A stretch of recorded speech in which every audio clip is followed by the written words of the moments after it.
My name is Tzvi Lebetkin, the Rabbi from another planet. Please like, share, and subscribe, and ring that little bell. Ring the little bell so you're notified when new videos drop. It's that time of the month again. That used to be said with fear and trepidation. Not so much right now. New Doctor Who magazine out, and I think it's a pretty good issue. I'm looking forward to reading it. Most of the things on it, I want to read. So I think I'm a bit miffed about, though, right? I will tell you my miffedness. I am a bit miffed that they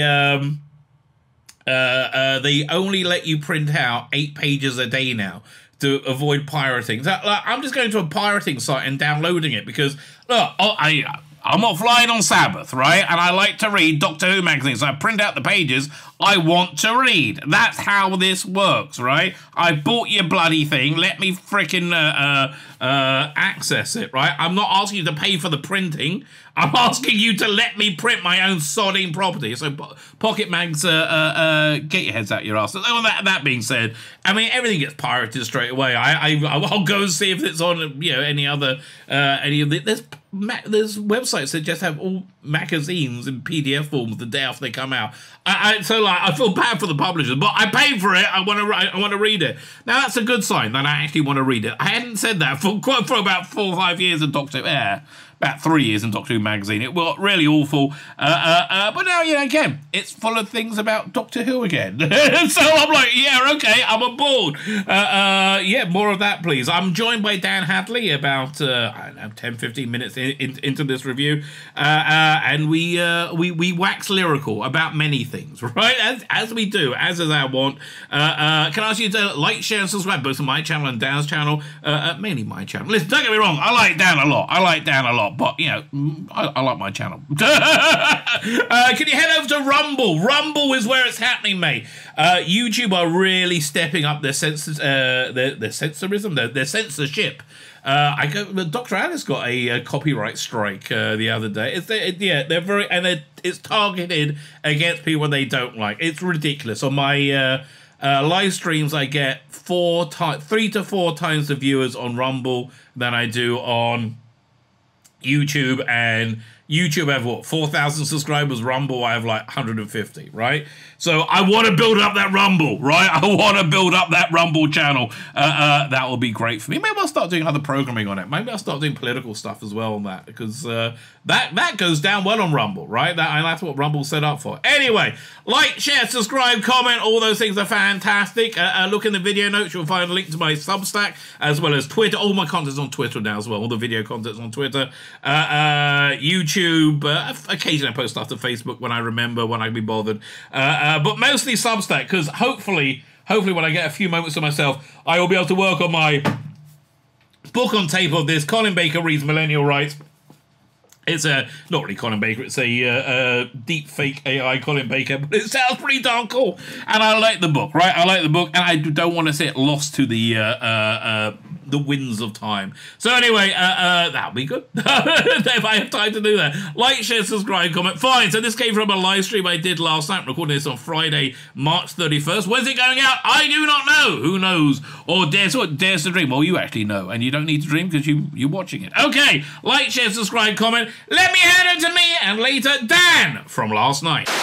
Doctor Who magazine. Now, I didn't catch it. I have to go back and look. There was some kind of controversy on Twitter about the cover. They thought the cover design was a bit boring or something. I don't know. Looks fine to me. But what's your problem? What's your problem? It's quite a good cover, showing you numbers with the first couple of doctors. You know why they're separating the doctors in their most popular and their what's it poll of what's the most popular. So Jodie Whittaker can have her top story, right? It's basically to hide how unpopular she is, right? Although I would have thought the Jodie fans would really get on board for her.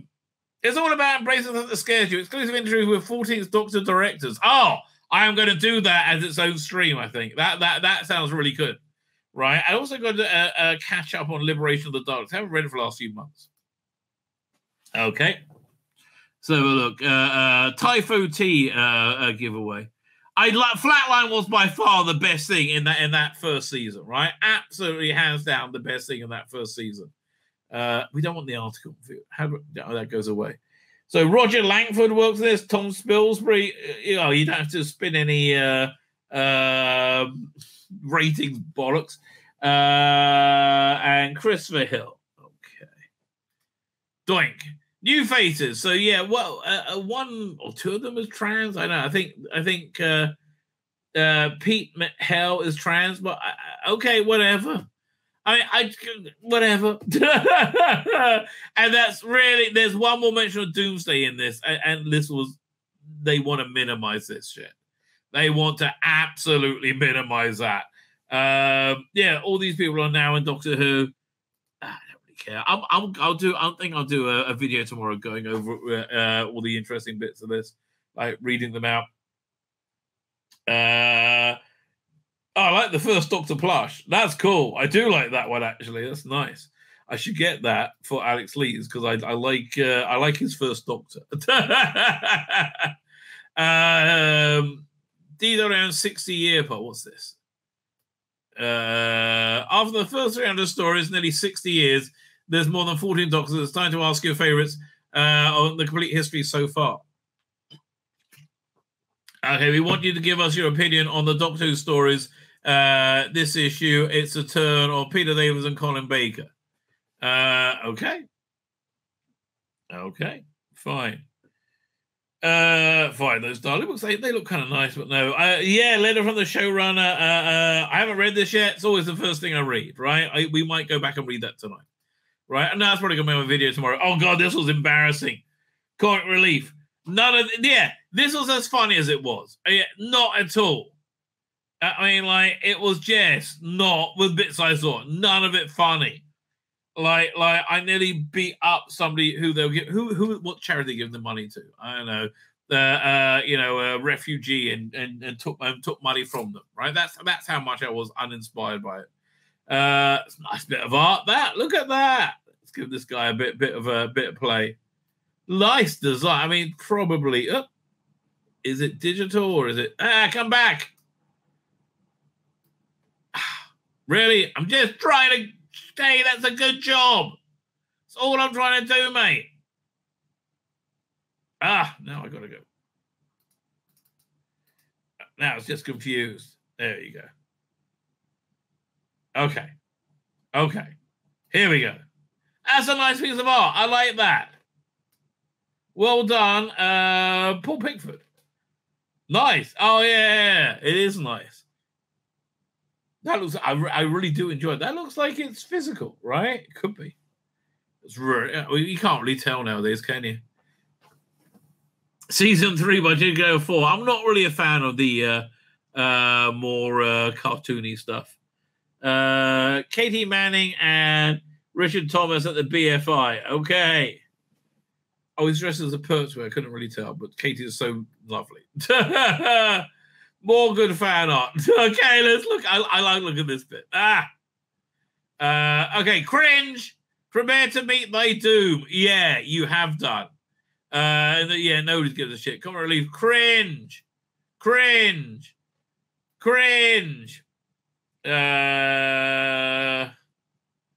Crystal D presents a guide to cringe. Wow, a lot of cringe going on. There you go. What's this? This is nice. This is a good piece of work. This is freaking excellent. That's excellent work. I like that a lot. Because, you see he's not copying anything. That's really good. Yeah.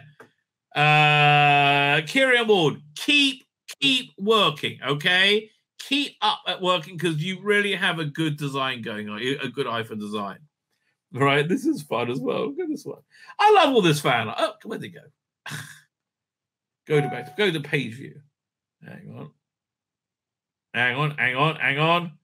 Yeah. This is a nice bit. Although it could be AI. It's so hard to tell nowadays, isn't it? Well, I like this. This is really nice. Excellent. Seeing all this fan art. What's this one over here? Frobisher and the Six Doctors companionship as Mona Lisa. Well, that's a bit weird if you don't mind me saying so, right? That's a bit strange. Good for you, though, right? Good for you. Who was that?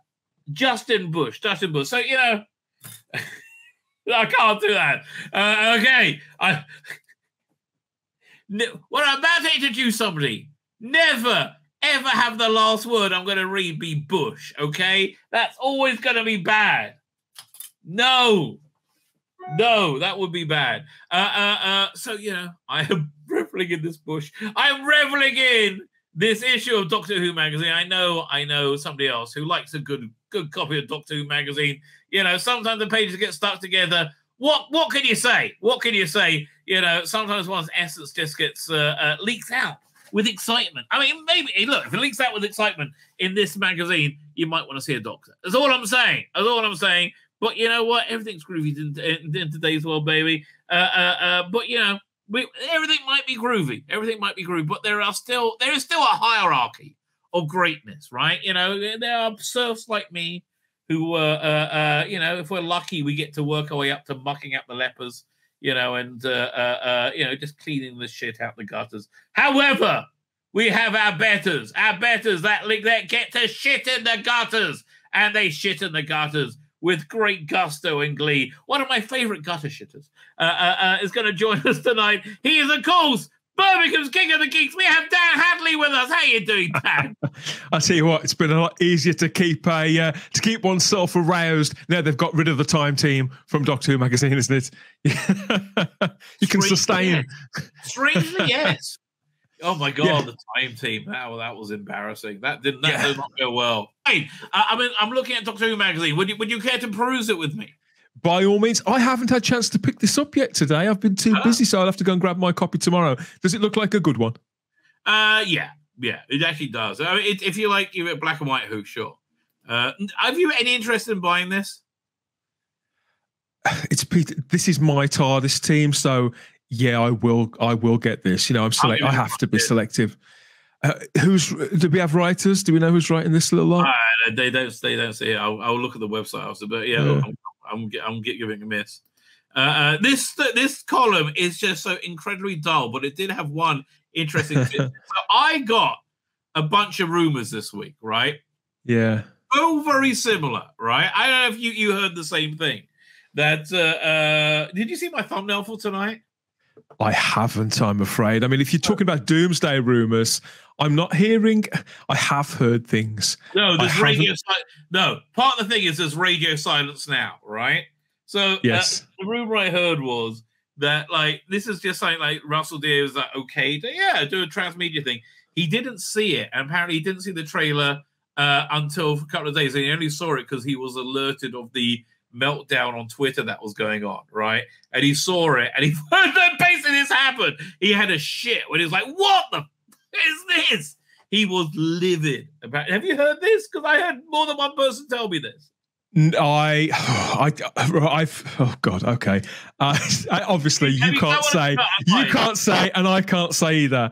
I know that Russell is nothing to do with this at all. And I know that now. I mean, I presumed I didn't know that he hadn't seen the trailer. I hadn't heard that. But I can believe it, given that it would marry up with the very little things that I've been told. It would substantiate that. There are people out there who and I understand why. Of course, I do. The culture war is dying, but we still have echoes of it, like the Time War. There are people out there that want to believe the worst of Russell T Davies, and this is something that he is actively involved in, and it simply isn't. I imagine that was the truth originally. And now I know it. I know that he was nothing to do with it, but I had assumed that he'd signed everything off, including that trailer. And so I think I don't think he saw it. That's the thing. I bet he went. What I think happened. I think he signed it off and he didn't see it. I bet the air. How bad can it be? Like, I bet the air turned blue wherever that was in the room. Yes. That's what I'm hearing. That's the word on the street. Have you noticed in the last 5 days there's been complete radio silence? Like not a word. Zero. This thing will, for all intents and purposes, disappear. Yeah. It was, when we were having that Twitter back and forth with John Dorney, his reaction was what happened. Like, oh God, retreat now. I'm on the wrong horse. John's a very talented writer who I've enjoyed a lot of his stuff. That aside, the man made a total prick of himself that day. Didn't he? Yes, he did. You could practically smell the diarrhea with each consecutive tweet as he realised he was just digging himself a deeper hole. And I didn't do that deliberately. But I couldn't let it stand because the things that he's putting out there publicly with, let's be honest, John has a sizable audience, which is well won. He's a great writer and he's been doing it a long, long time. But he's out there talking absolute crap. And I challenged him in what I thought was a pretty polite, measurable and respectful way. And you saw how he reacted. He basically called me. He basically called me you know what he called me. Like I was something he was wiping off the bottom of his shoe. And I won't have that. I'm not. He's no better than me. I'm no better than him. And I speak as I find to whoever. And I've had run-ins with John before, which he probably doesn't remember, but I remember. And it went largely the same as it went on Twitter the other day. The guy hasn't changed. Well, I imagine that the word went out from Scott Hancock to nobody touch this radioactive slag. Scott Hancock seems like just a guy who knows when to play his hand and knows when to hold it. He knows how to roll them. He knows how to fold them. Jameson has this coming up. This is a one. Oh, I love her. She should stream that. I would pay to see that. Right, I would absolutely play that. Mark has played John Gielgud in the movie and the Queue in the National Theatre. Oh well, yeah, they should really stream a lot of this stuff. I would like to stream that as well. Did you ever see Nolly? I did. Did you? Yeah, I loved it. So did I. It's the right length. It's 3 episodes. It didn't overstay its welcome. Big mistake with the rig. If the rig was 3 episodes, I would have watched the whole thing. Right. Oh, there was so much fat on that; it was ridiculous. Right, exactly. So, So he played Larry Grayson in it. I thought it was great. Is it? and I went to look up on YouTube. Larry Grayson actually was in Crossroads playing the chauffeur when Nolly her character got married. I think that Nolly was again anybody who's forgotten how strong a writer Russell T Davies is, how well he builds characters, and how expertly he rolls out a story, needs to go and watch that. I don't think it's the best thing he's ever written. I think a very British Scandal is probably that. I agree with you. Absolutely agree with you. But I think it was fun. It was fun, enjoyable TV. In this month in 2003, this must be the live version of Quatermass they did, which was okay. It was David Tennant and Jason Fleming, Mark Gatiss, Indira Varma. My God, that woman. Absolutely adore Indira Varma. Who else is in that? It was a great cast. And I watched that go out live on BBC4, and you could see them.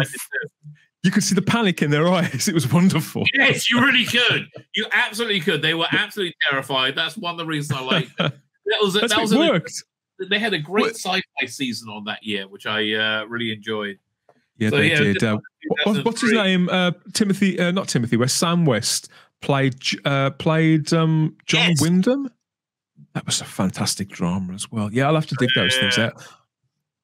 So, but this month in 2003. This was before the return was announced. Yeah. So look, I remember all this stuff. The new CGI in what's it called again in Dalek Invasion of Earth, I should say. Yeah, that which I thought was very good. But this is from Dalek. This was like 2 years later. I will read that somewhere. That sounds interesting, right? This looks like a great article. I am looking forward to reading this, right? An in-depth talk with the 3 directors. I think directors after writers are the most important people. Well, Rachel Talalay, I mean, if you notice, she's also very, very left-wing, but she's not intolerably so.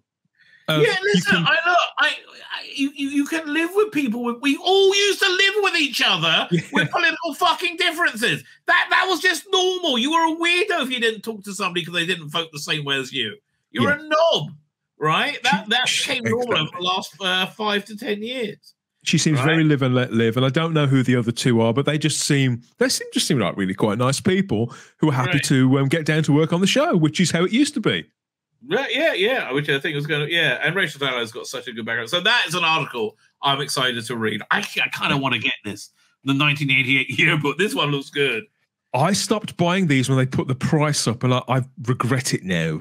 I think you can still get most of them. They're certainly in print, and if you can, but they're harder to find than they used to be. A lot of shops stopped stocking the magazine itself. So these are a little harder to come by than they were. Well, but 1988 was a special year, very special year. Yeah, it is. I'm thinking of getting the digital one. Because shipping it. So so they did the first poll. Why are they doing the polls of the doctors separately? So Jodie Whittaker doesn't look alone. Exactly. It's all to run defense on Whittaker, and they'll be doing it for years, if not indefinitely as well. It's sickening. At some point, 10 years from now, they'll just stop and admit you was shit. Right? At some point, they will just go, "Yeah, we were lying." Yeah. So in the top story now, I do like this article though. Look, the top story in 2023 is Dalek Invasion of Earth. In 2014, it was number 2. In 2009 and 1998, it was number 3. I like that they got the changing tides, right? The changing thing. So what was number 1? Number 1 was the Daleks last in 2014. So Daleks was the most popular one, but I think Dalek Invasion of Earth is better. What do you think? Dalek Invasion of Earth better than the Daleks? I would. You know what? I agree. I agree. Tyler's gone up a lot as well. Look at that. It's interesting. I think that the Invasion of Earth is punchier. I think that the Daleks is just that bit too long and too static. Yeah, I mean, look, the Daleks was good then. That was revolutionary, right? It introduced, but in terms of a good story, I actually think the TV version is way better in terms of scripting than the movie version. I would agree. Right? And, is this all this is the top 30 or this all the stories? Can't tell. Wait a second. No. The web planets all the way at the bottom. Well, that's understandable. Now, it's at the bottom. It's number 29. Did they do more than 29 stories? I would imagine not. I'd say there can't be many more. No, I think 29 would be about it. Because if Tom Baker made 40 stories, you'd think that Hartnell. Yeah, but they had more episodes per story. That was the difference. Right. Yeah. So there you go. So I understand Web Planet being at the bottom, even though look, it mainly didn't work, right? But the top. Where did I miss Troughton? Where did they not have it? It's fascinating, isn't it, that a story that is mostly missing can figure so highly as number 3 in a poll. Right. Well, Dalek Master Plan. That got to reconstruct that, especially now. By the way, I've heard the guy who did the what's it again? The not the Time Meddler. What's it called again? The Celestial Toy Maker. That reconstruction. Yeah. He is gainfully employed on Doctor Who projects. Wow! Oh, that's great news. Well, he deserves it. I can't say anything. I don't know, but it's. He deserves I know somebody else involved in it as well who's excited. But yeah, it's going to be. Can I say anything? Let me think. It's the. Tell me later. I won't. You know me. I won't tell a soul. Okay. Fine. Okay. No, it's not a reconstruction of an episode. That much I can tell you, right? Yes. In all truth, I mean, in all sincerity, it's not. I don't need to know these things, but I'm genuinely happy for people who've got talent, got this ability, that when they get noticed, I think this is how it should be. Oh, he so deserved it. His directing choices were basically he did the thing the BBC tried to do with Web of Fear and made it work. Yeah. Right. I mean, that's essentially what happened. With just a bit of sensitivity, probably a little more time, and with a lot more flair. I think that was it's talent. But what is talent? Bottom line, right? And it really showed out. War Games is number 1 for Patrick Troughton. Tomb Assignment number 2. Interesting. War Games is a good little story. But Paradox number 3, that animation really made it do maybe once. No more. That's cool. That's interesting. I would. I mean, for me, the War Games is. I love every second of it. I can see it. Probably is my favorite Troughton story. Come to think of it, I know. I love Seeds of Death. I really do. I'm amazed. Way down there at 13. I love Seeds of Death. I love Faceless Ones. I love Macro Terror. All the ones that got in the middle. Moonbase. Where's Web of Fear? They got Web of Fear is my one. Invasion. Love Invasion. Freaking adore Invasion. And I'm so glad that's the one that they spent all the money on. The that very nice animation. I would agree. I think the Invasion is better than the.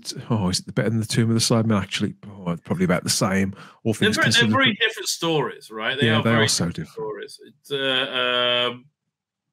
but fine. Let's look at those pictures. Yeah, once I look at back.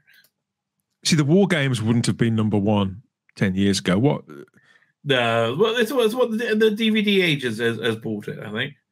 I don't remember this. There was a BBC audio release.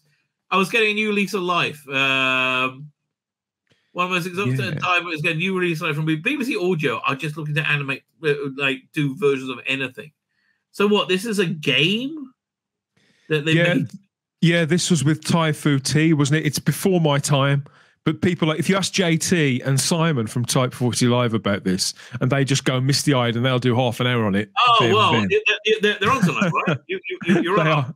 They are on tonight, yeah, on my show later. I can't send. Do you want me to send you screen grabs of this or something? No, it's. I think we've covered it already. Come to think of it, because JT he runs the merchandise segment of the show. So I think we talked about the vinyl edition of The Amazing World of Doctor Who on the last show. So we have talked about it to some extent. But yeah, all that stuff. It is before my time. I haven't even got a copy of that book. I think it's one of the very few from around that time that I haven't got. Look at this. This just seems like desperation to have some form of diversity in the history of Doctor Who. What's this? It was like some woman who was in the Crusade. Oh, yeah. Like, really? Come on. You know, I mean, this is just, I mean, she's not that relevant, Doctor Who, to have a 4-page bloody spread. Bloody hell. So I know her face now. I've seen her. She's done lots of things. Right, is that the only Doctor Who? Away from the Triffids. Yeah, I was going to say, if that's the only Doctor Who she's done. But if she's got an interesting career. Interesting career, but a 4-page article. This is so. This is because these insane kids think they're racist if they don't talk about black people. No, you're racist if you only talk about black people. Oh God, how do they get raised to be like stupid? Oh, it's painful. I watched a few nights ago. I watched Steptoe and Sunrise again, the classic, the classic movie, the second film of the Steptoe. They only made 2. Right. And in that film is 50 years old this year. And as I was watching it, there's a lot more location filming in and around London in the second movie. And so they're out on streets, and there's like school kids sort of collecting bits of old tat. There's just people walking up and down the street and things like that. And there's people, parts of the film are filmed in a hospital. And most of the staff, there's members of staff there, and obviously there's extras and all that kind of thing that are employed in it. But there is so many black people and Indian people in that movie. They were just London, baby. That's how I grew up. 50 years ago. So the idea that not only that black people or Indian people didn't have a place in society 50 years ago, but also that they weren't present in entertainment, in films and television is nonsense. It's these idiot children speaking with complete confidence and total ignorance at the same time, right? Do you think it's down to the idea? I feel that this generation that we're talking about have rejected the simple concept, something that I grew up being told. When you respect your elders or listen to your elders because they're not just old, they're wiser. That's one of the worst things about Twitter, right? 100%. And one of the worst. The idea that wisdom is not a thing. Through living a life and years on the clock and life experience does not amount to anything at all. That wisdom that one accumulates. if you go to China, you'll find that's not the case because TikTok very much encourages respecting one's elders and achievement. Right, that's what you get upvoted for. That's what you get like social credit for. And in America, and in America, it's designed if you twerk, right? I mean, honestly, between the fentanyl and TikTok, I would say they're two incredibly effective weapons to take down America, right? And they have been. It's mad when you think you can go on Twitter or practically any social media platform, or even onto content making platforms, and you'll find that particularly as a man in your 40s, you'll get usually women, but generally people. A lot of the time, it's women who are half your age or less telling you that you don't know what you're talking about life or anything. You think, I know. Again, we're the only group that can be talked to like that. It's madness. It's living a life of entitlement. It's designed to do that. Listen. China wants to be a world power, and they're going to be. And it's unless something happens, that it's not going to be fun. By the way, so back to Doctor Who magazine. Yeah. I'm interested in this article. So I've always wondered what a best boy does, right? So you can find out this way. Yeah. Right. So I have no idea what a best boy does. I've always wanted to know. Good and you. See, this is a good 2 pages, right? 4 pages. I've always wanted to know. In fact, I think there's a lot of gold to be mined in articles like that about gaffers and best boys and all those things. But I have to say, and I'm sure that'll be a great read, but I think this is a bit conspicuous now. So you've got the 4-page article on Cleo Silvestri, and did I just see that crew member was a young black man? Oh yes. But they have this every week, every month. They have a couple of pages on trying a little too hard. I mean, I'm very interested. I mean, yeah, I'm pleased as punch. Anybody getting on in their chosen career, and I will read this with great interest. But again, I'm not the most cynical of people. But 2 large articles on 2 largely inconspicuous black people. You could be right. You could be right. So this is an interesting space filler. I haven't been reading 60 objects in 60 years. Okay. I like this guy's illustration. Basically, they gave him a job writing this article, greeting cards. It's just like random weird.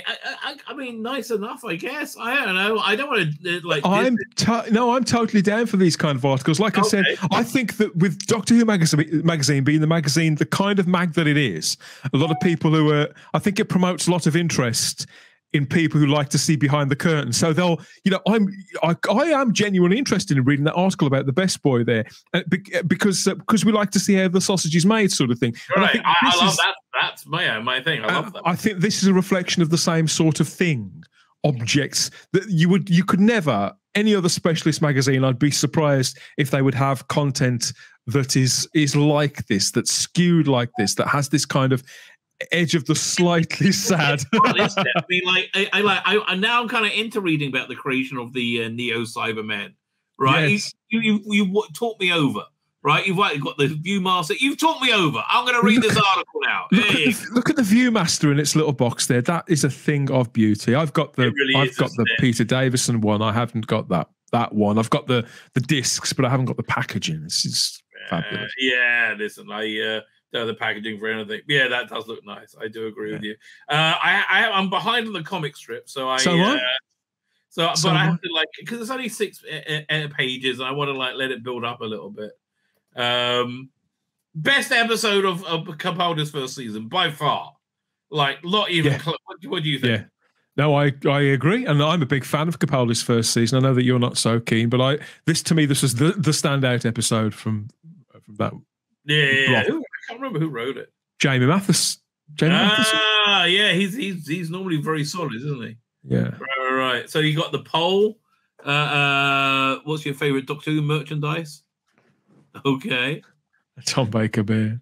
Yeah, I like that. I do. Like he always has the same expression as Tom Baker as well. Weirdly. I was kind of. Just wait until the Jodie Bear comes out next year. Then there'll be that'll be in there. We'll never see any Jodie thing ever again. No, I mean you're angry. You're angry, Jody Bear. I think we need to get that name. That should come out. I was if I lived in England and I wouldn't have to pay shipping, I would probably pick this up. This looks kind of good. Yeah, again, it's another example. I haven't found this in a single shop round by me. Not one. Well, they killed their market. I have this box set, but I haven't listened to it yet. It's one of the things I have to listen to still.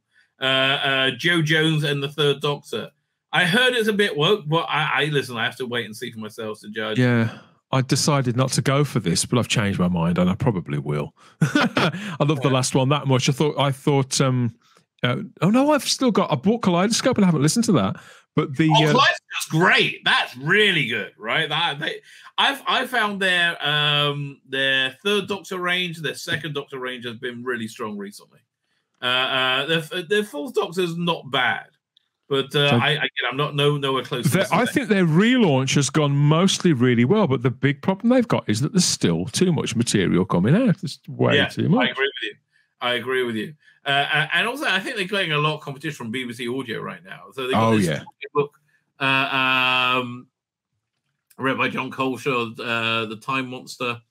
There's a lot of focus on the Time Monster right now. I haven't seen it in the box set yet. Rabbi, there is so much Doctor Who audio around at the moment. I think that sooner or later, the situation, if this whole thing with Disney goes well, Disney, Bad Wolf, Sony, I think that at some point they're going to look at this brand, they're going to look all across everything that's put out, and they'll see a book line which I think is somewhat dormant at the moment, that could easily lurch back into life and be something that people could get into again. But I think if they look over at the audio ranges, they'll see two publishing houses putting out what are essentially competing lines of merchandise. And I think you could see a massive change there. And I would hate to think that Big Finish themselves could lose their license to make Doctor Who. But I think we could. And I know that Russell T Davies. I think Russell will fight their corner.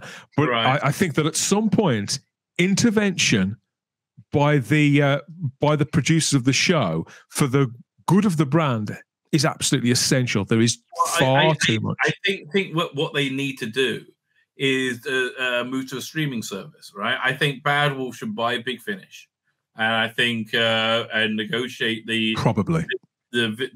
audio content from BBC, and I think you would have an incredibly strong streaming service, right? $3.99 a month for all the Big Finish content. I reckon they'll be at 100,000 subscribers within 3 months. If you and I struggle to keep track of this stuff, how do they ever hope of growing a listener base for this stuff? I think you're right. Well, you need to the only model now is streaming. Like everything, the CDs are a dead market. It's died. It's like streaming is everything. It's And they can't do it because I think the BBC takes like 90% of the profit on streaming, right? I think they take. I see. So that's why I believe that app doesn't stream your content. You got to download it on the app. Because anything weird Big Finish is doing is because of the BBC. Yeah. Okay, this is like I know from I can't tell you how, but if they do anything, you go, oh, that's stupid. Oh, sometimes they do stupid things. Don't be wrong, but a lot of the stupid things they do is from the BBC. No, I can quite believe it. Loving this box set. I'm still on Day of the Daleks. Have you started watching it yet? No, have I? No, I haven't. No, so I watched. What am I watching? I watched The Three Doctors the other week because we did that on a show. I haven't actually watched any Doctor Who for about 2 weeks. I've been too immersed in Picard and other things. Oh, I love it. But by the way, you're going to have another great Friday night. Picard and Mando, awesome. No spoilers. Zero spoilers. Both awesome. There's only 3 Picards left after this one, isn't it? I know, it's so sad, right? Well, it's in a month. I'm wondering if they're retooling Discovery. Can they even make Discovery good, do you think? Not a chance. I don't know if there's anything to do with that. Mate, it's mostly in the can anyway, isn't it? They've only got sort of some. I think they did a good year, so I reckon they'll do some jiggery pokery. So do I. I think there'll be some extra material filmed, maybe some sort of epilogue thing for a final episode. I actually think that what's more likely happened is that Discovery has been, if not axed, then brought to a close sooner than they'd originally planned.